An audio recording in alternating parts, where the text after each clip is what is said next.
Hello! My goal for this session is to give you a solid foundation on what digital exams are, how to get started, and what pitfalls to avoid while scaling this up in your organization. We'll take a look how the city of Gothenburg handled the problem, and I will tell you about the tool that we developed to solve the issues. My name is Fredrik Linnander. I'm a Swedish entrepreneur and I have been in love with computers and everything related to IT since I first came in contact with my first computer, a Commodore Amiga 500 in the late 80s. In computers, I saw an endless potential in solving big problems. Technology by itself cannot solve the problems. You also need a strong team of individuals working together. Over the last 10 years, I've built a great team of colleagues in the Swedish company Online Partner. We're a Google for Education premier partner and help organizations maximize their adoption and the investment in Google for Education tools that they have made. As the company and team have been growing, we have been able to solve bigger and more complex problems. That creates value and is great enjoyment for me. Penetration of G Suite for Education and Google Classroom skyrocketed in Sweden several years ago when schools continued to invest in in one computer per child strategies. As teachers and ICT leaders started to use all the new tools and technologies, several new problems arose.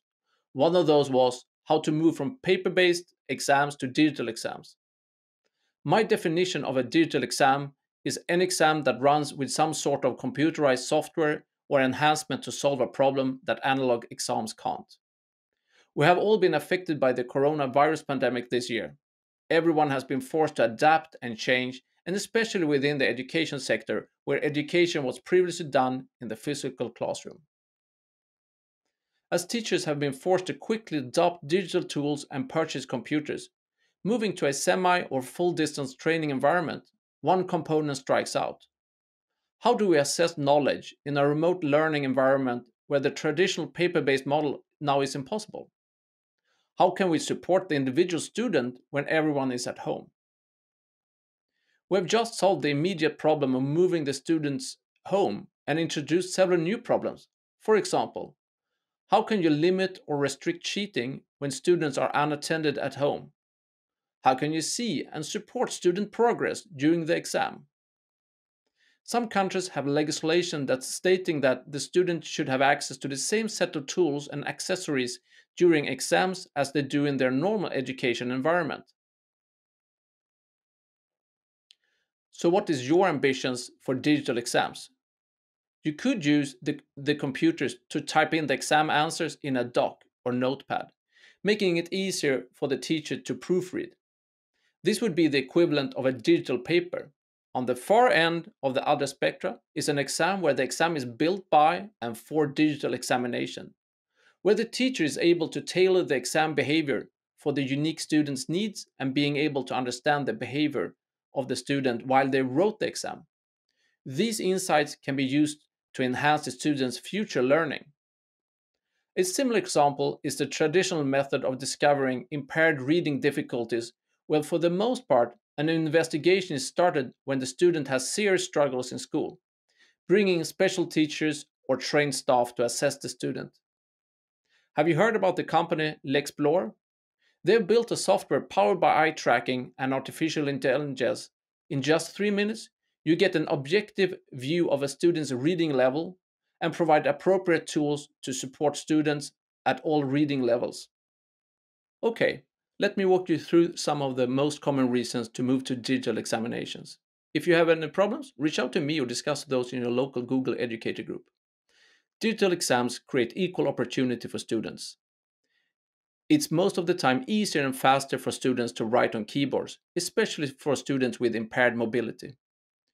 We are thus able to remove the boundaries between students with different conditions. If the exams are in so-called locked mode, where the students can't access the internet, it also removes distractions, which can be a significant barrier for some students. One major concern we have heard over and over again is the request for administrators and managers for the ability to anonymize exams. Many students feel that they are unfairly treated on exams, and this is a concern I remember from while I was back in school. Done properly, Digital exams can be done fully anonymously. Depending on the software you choose, exams can be graded by other teachers, whom have not even met the students. He or she don't even know if it's a student of theirs. With digital exams, the computer can correct spelling mistakes, use text-to-speech, and in some cases, you can also use speech-to-text. In conjunction with a text editor, the student can focus on the content of the exam instead of losing energy and focus on the input using pencil and eraser. The strongest memory I have from exams when I grew up was a frustration over the pencil and my handwriting. I totally lost focus on the content I was supposed to write. A digital exam don't have the same boundaries as a paper, and it's possible to create lots of different question types, such as multiple choice, scale, math equations. The most common one is the essay type, where the student gets a blank or pre-filled text editor. The digital creation process don't just make it easier to write, it also provides the student with a better overview and enables the student to reshape the content. As a teacher or administrator, you're also able to add new resources such as video and audio. What could you do if the student was able to calculate or draw graphs or symbols? You could perhaps create an exam where the students are able to listen to different animal sounds and pair those to images. One additional benefit of digital exams is that it saves time for the teachers. Teachers always have a limited time, trying to make the most of it. With digital exams, the teacher saves time planning, executing, and during the grading. A teacher can create, duplicate, and share their exams with their colleagues. And since all the exams are stored digitally, the post-work of providing feedback and grading are much easier. The end result can easily be shared back to the student and or the legal guardians. Depending on your exam solution, computer and hardware, it is also possible to run digital exams online with students at home. So let's talk about how you can get started with digital exams. The first and most obvious one is of course some kind of computing devices for reading or inputting the actual exam. The number of devices you have access to will be the most crucial factor for exam setup. Will you be able to have one computer per student or use a computer lab and split the students over a day or two? Make sure you have stable access to Wi-Fi network and or internet. One easy way to evaluate weaknesses in your network is to play a full high-definition YouTube video with some kind of music and then walk around in the classroom or facility where you intend to do the exam. If the music breaks up or completely stops, you have issues. A full HD YouTube video requires roughly 4 to 5 megabits per second. 4K resolution would be better, but since your laptop screen most likely can't handle 4K, you will get a full HD and fool yourself to believe you're streaming 4K. All computers and more importantly, operating systems have different conditions and advantages when it comes to running exams. If you don't already know, do an inventory of the percentages of devices and operating systems in your organization. The purpose of computers and operating systems is to provide as much tools and features as possible to support the user. However, in an exam situation, the opposite is true. The student is supposed to only get the tools that they are allowed to use. In some countries where legislation or exam process is only focused on paper exams, the process of locking down devices can be very complex, especially if an operating system after an update get additional functionality not compliant with your exam requirements. Some operating systems have limited built-in functionality for lockdown, while others have none. If you use third-party software or mobile device management software to manage your device fleet, it may support lockdown. I suggest that you investigate that. One broadly used method of locking down computers is Safe Exam Browser, a freeware software licensed under the Mozilla Public License. The software, once started, uses a configuration file to lock down the computer and only provide access to the resources of your choice. Safe Exam Browser is not a complete exam solution, it's just a lockdown security function. Finally, let's discuss Chrome OS, the operating systems in Chromebooks. Chrome OS is the most optimal operating system for the purpose of secure exams. Chrome OS was built with security in mind from day one. It's so secure that Google have created a bug bounty program, awarding anyone that hacks Chrome OS with 150,000 US dollars. To enable the kiosk mode functionality on Chrome OS, you are required to buy the Chrome Education Upgrade license. This can be purchased from your local Google reseller or from us. We've now got the foundation for running digital exams. The final piece is a software to run inside the lockdown environment. There's a lot of solutions to choose from, depending on your requirements. The first requirement to evaluate is, are you required by law or by a government organization to use a specific software? In Sweden, for example, the government will provide a mandatory exam software in 2023 for high-stakes nationwide exams. Between 2018 and 2023, they require by law the schools to use digital exam software.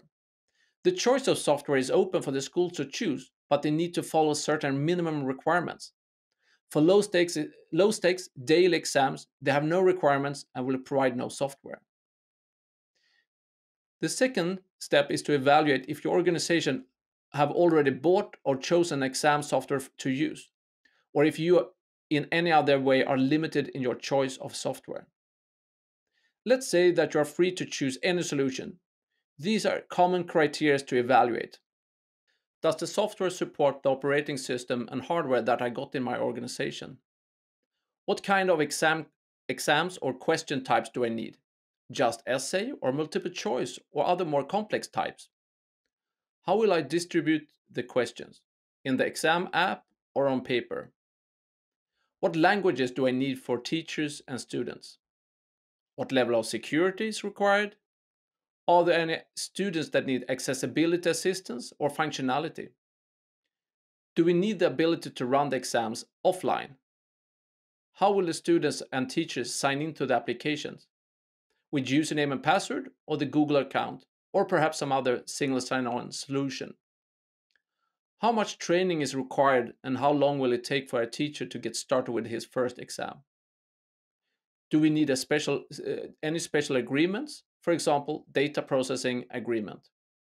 And finally, what is the price for the complete exam solution, including computers and licenses? I'm sure you can think of many, many more questions. My experience is that most of you are thinking, how can I get everything I need for free? Well, probably not, but I will try to make your life easy. How much functionality can you get for free? In the first category, let's call it hacks. They can be found on blogs and forums where teachers discuss Chromebooks, for example, the Google Educator groups.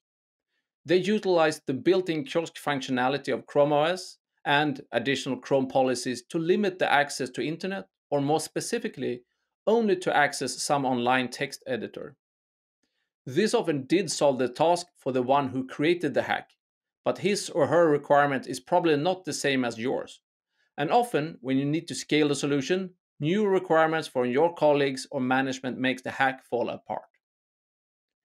Last year, Google released Google Forms Locked Mode, a new functionality in Google Forms, only available to managed Chromebooks. Essentially, you use Google Forms, and when the student starts the lockdown quiz, all other browser tabs are closed while the student runs the quiz. This is a very secure solution, utilizing the knowledge that the teacher already have in Google Forms. Very easy to use and administrating. There is support for add-ons, and there are some available. Keep an eye out on the future developments from Google on this topic. I categorize the remainder of exam softwares as some sort of commercial applications. Some are add-ons to LMS systems and some are standalone applications. In general, the LMS system software have great integration, but often lack many other important features. If you are evaluating standalone commercial software, make sure to evaluate how much time each teacher needs to learn and spend on each exam.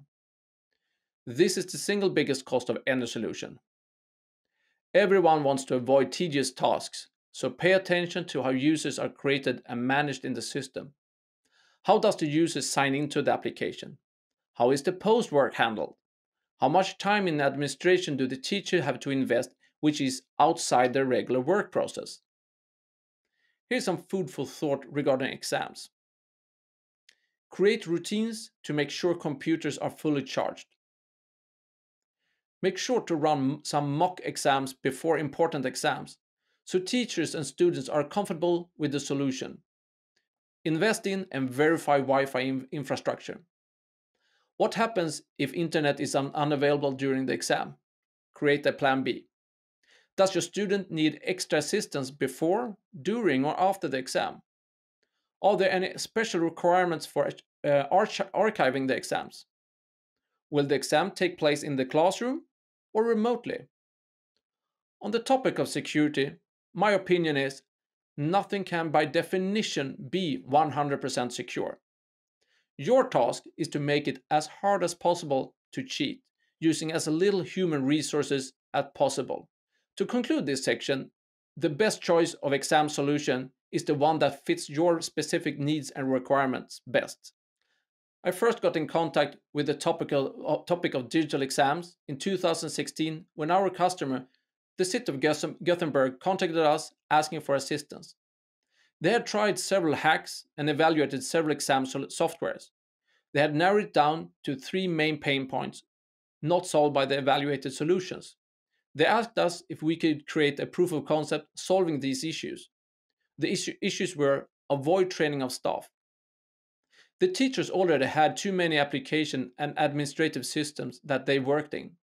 Adding another application and educating 11,000 teachers and administrators would meet a big resistance and cost in lost productivity and teachers not teaching.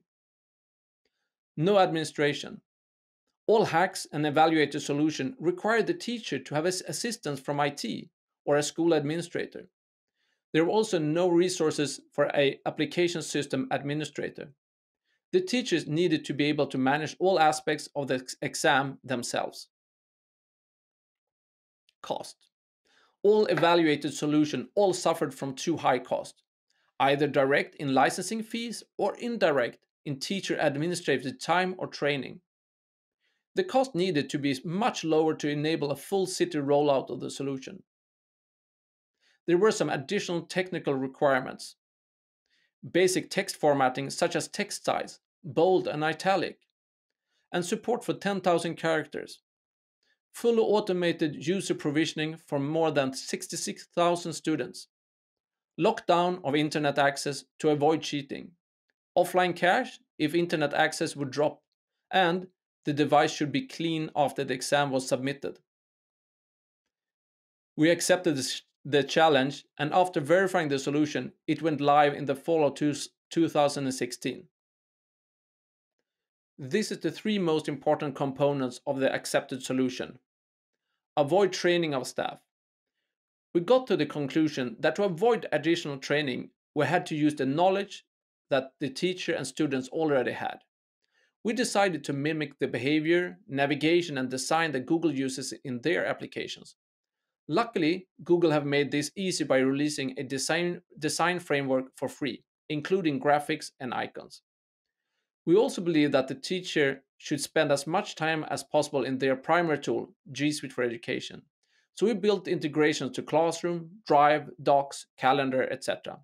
The result makes it exceptionally easy to use, and most teachers don't need any training at all. No administration. Typical exam administration is who should have to do an exam at what time, on what topic, and with what resources. With the integration to G Suite, we use the Google accounts the organization already uses, and we also use the Google account for signing into the application. This makes everything easy, familiar, and requires no administration. Once the exam is finished, the exam is converted into a Google Doc and stored in Google Drive, which makes it easy to find, mark, and comment using your current skills and add-ons. Cost. We can make the application long-term affordable by following the Google Material Design Interface, avoiding costly design work. Use user-driven development where we plan and build features by request from teachers. We build everything on Google Cloud Platform, which is secure by default, scalable, and affordable. What started as a collaboration and a proof of concept turned into our exam application Chromex, and have since matured with a lot of teachers' requests, improvements, and adjustments. It's been used to write several million exams and now have an impressive set of features. Our partner in Mexico, Educando, recently helped a Mexican university. The university was unable to execute their admission exam for over 4,000 students across the state due to the coronavirus. Since they were not able to do the exam as they normally would have, they still needed a way to do the exam at the same time for all students with a time limit. In this particular case, security was not the main concern. The main concern was that students would take the exam on any device they had available at the time. Not everyone had access to a computer, so some users needed a mobile phone or tablets. A major problem was connectivity. In bigger cities, that may not be a big issue, but in smaller communities, they were expecting slow internet and even disconnects. So they wanted to be sure student progress would be saved. And if they lost connectivity, they could reconnect and continue working. The exam was a great success. They had a team of teachers overseeing it, and a small contact center to answer questions via phone for students. The exam was applied with no problems for the 4,000 students. They were also able to grade the exam and have the results ready the same day. To summarize this presentation, I would like to tie everything together in a very short demo. This is a typical workflow for a teacher in Gothenburg creating a remote exam during this corona pandemic. I split the exam into 3 phases: preparation, exam, and post-exam. The teacher signs into Chromex using the Google for Education account or single sign-on. I click the Create Exam button, enter name for the exam, date and time, choose what kind of devices the students are allowed to use. I then add individual or groups of students. You can choose all students from one of your Google Classrooms. You can also add additional teachers in the same way. The preparation is basically done now. We could add multiple choice questions, but in this case, we will just finalize adding a Google Meet to our exam. It's also possible to add calculators, YouTube videos, and content from Google Drive. For demo purpose, I use the same account for teacher and student. We're now logged in as a student and can only access the resources given to me. In the first tab, I have my essay writing area. And on my second tab, I have the exam Google Meet, where I can talk to the teacher. Once I have written and submit my exam, I log out and reboot my computer back to normal use. I'm now back as the teacher and can find the exams converted into Google Docs in Google Drive. If the exam was created using our classroom integration, the final exam will be handed in as an assignment in Classroom. This demo was just to show you how fast and easy it can be to do a digital exam. If you would like to try Chromex in your school, there is a 10-user free forever tier. On our webpage, chromex.io, you can find much more information and YouTube videos. Finally, I would like to thank all of my colleagues at Online Partner, Google for inviting me to do this presentation, and all teachers that have continuously provided us with requests and feedback, and all of you that have listened to this session. I hope you found it a valuable investment of your time, and I wish you a good luck with your future exams. Thank you.